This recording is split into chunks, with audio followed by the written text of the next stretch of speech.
Un jour, un animal se changeait en enfant, qui à son tour se changeait en garçon, qui vomissant dès le fleur de le matin, salutait sa mère d'une bonne nuit, se nourrissant de larmes, et lisait le destin dans les lettres que lui envoyait sa grand-mère depuis de là.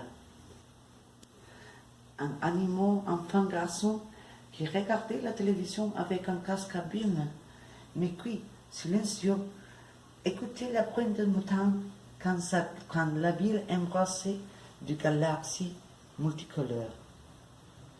C'était un animal enfant garçon qui ne mangeait pas que le vent des bruits dans le ventre et qui ne pria pas parce que son père lui avait coupé la langue avec les plumes de canard qui dormait dans sa jardin et qui ne voulut pas dormir parce qu'il alors il révélait et que quand il révélait, sa mère venait lui rendre visite pour lui rappeler qu'il avait dans ses chaussures des crues remplies de gauche et de confitures de fraises.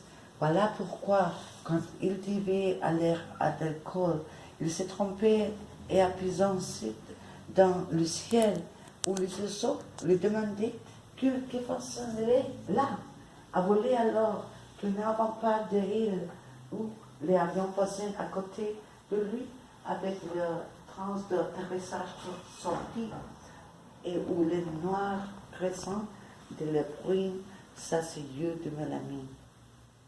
Ne dépositant pas de mousse glacée, il acheta un chiffon pour nettoyer la caca des pigeons sur un visage. Mais ça ne lui servait pas à grand chose parce que pensez-vous qu'il avait de l'acné, le gras et les fiens, les brossillons, comme il avait une paix d'oie.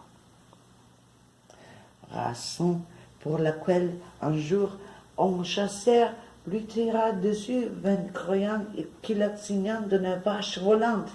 Il tomba face contre terre, sa chute amortie par les chansons de sa mère qui remontaient déjà à lui crier que sa chasseuse était masculée de confiture, tandis qu'elle lui ne savait pas quoi dire par question, parce que son père lui avait coupé la langue et s'endormit en regardant les sols de coton et de plumes qui s'en changeaient dans douce et excusement convulsion. Il ne se révélera pas. Elle disparaît. Pérou.